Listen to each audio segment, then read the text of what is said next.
Hey, what's up, everybody? I'm gonna go ahead and talk about some forex terms real quick. So I've already put this in the group chat, but I wanted to go ahead and actually read them off and then elaborate if I see necessary. So first off, we have pips, the total distance between 2 points.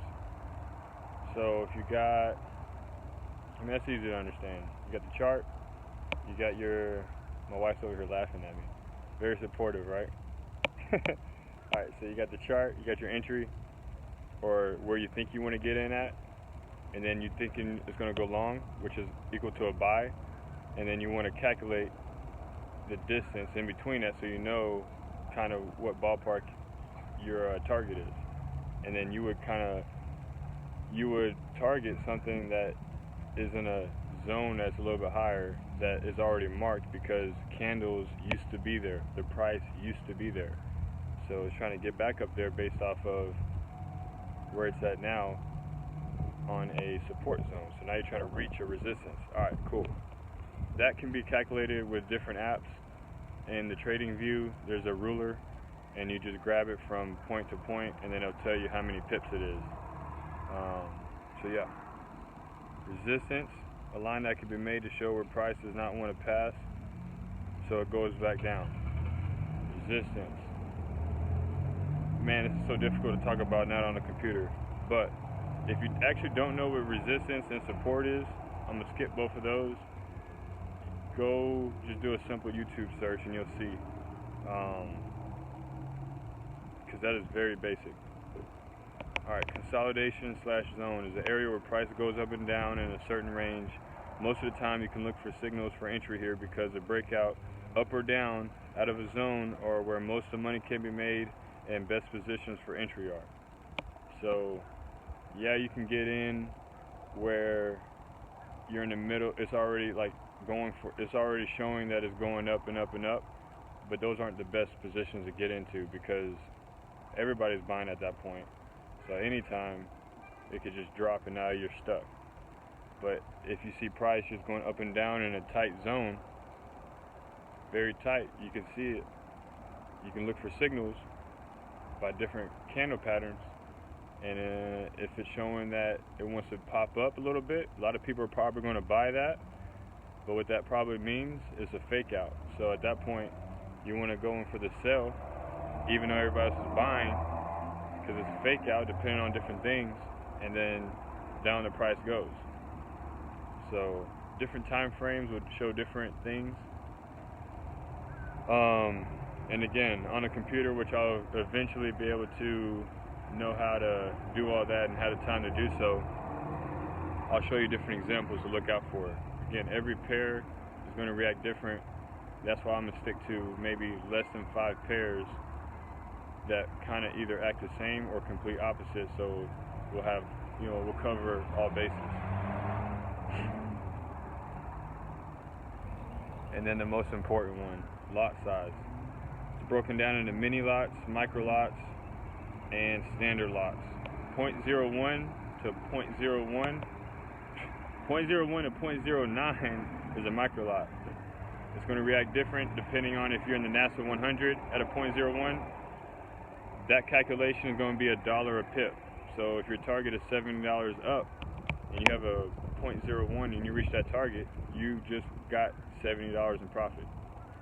If you put 0.03 and it goes $70 up, you just got 0.03 times 70, 714.21. It's about $201 off a 70 pip gain.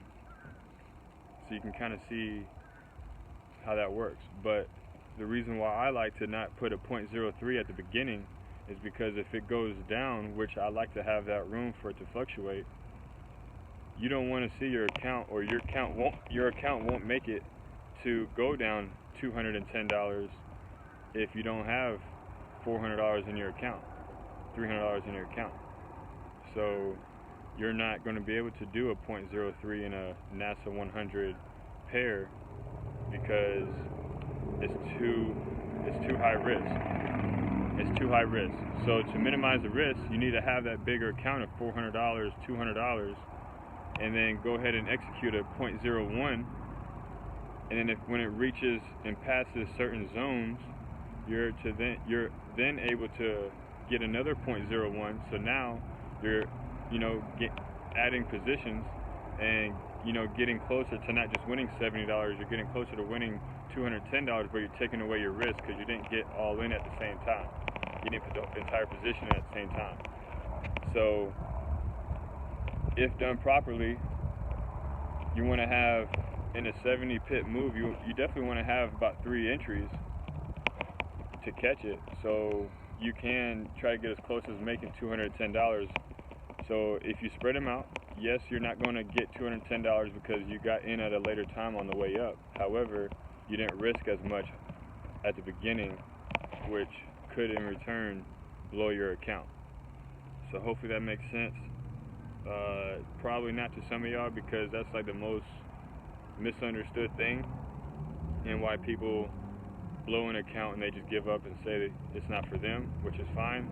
But if it is for them, which it can be, they just gave up because they didn't understand how to implement the first step when you make an order is what lot size do you need to use, how much risk are you taking. So the people that do go ahead and put that 0.03 lot size in, mini lot, they are going to make a lot of money if it goes their way. But most of the time, you're not going to want to do that unless you have $1,000 in your account. So then at that point, yes, you're saying it's going to go up 70 pips. You see and you've done your analysis. But now the difference is someone that has a $1,000 account versus someone that has, that is the last point too, but someone that has a smaller account, their account can handle the drawdown, which if your account cannot handle the drawdown, you're going to blow your account. So the same thing applies. I mean, don't stay away from the bigger lot sizes and creeping into bigger lot sizes, but your account has to be able to take it. I think that covers it as far as that. So that same situation, a 0.01 in a forex pair, then it's not going to be $1 a pip. Now you're talking about 10 cents a pip. So if you have a $200 account, you don't want to just gain 10 cents a pip and then it gets to 70 pips gain, and now you're looking at only a $7 profit. So what you need to do in that situation, if you have a $200 account and you want to see those bigger gains, your account can allow for, a $7 drawdown at 70 pips. So now you do the calculation to see, all right, if it goes down 50 pips, how much am I willing to lose out of my $200 account? Let's say $50.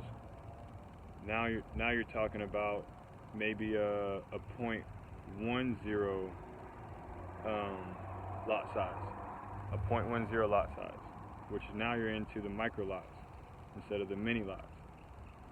So now every pip it goes up at a 0.1 on a pair like that, you're talking about gaining $1 a pip instead of 10 cents a pip. So that's the basics. I think this covers a lot about that. The most important part, definitely can keep going on and on about it, because now the next level is the standard lot. Standard lot is greater than 0.9. So anything from 1.00 lot size and up is a standard lot. And that, in those examples that I just said, for like the NASA 100 indice pair, now we're talking about gaining $10 a pip instead of $1 a pip at 0.01.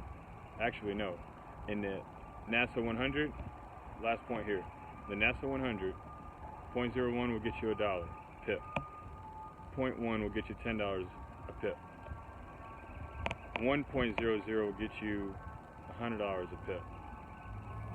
So you'll be crazy if you accidentally open up an order with $200 in your account and did a 1.00, which equals to $100 a pip. If it slips down 2 pips, which it definitely will, you would have already blown your account if it even let you create that order in the first place. Even if you had a $1,000 account and you did a standard lot of 1.00, $100 a pip, it can only slide down 10 pips and you blowing your account. Gotta go, 10-minute video, enjoy. Let me know what questions y'all have.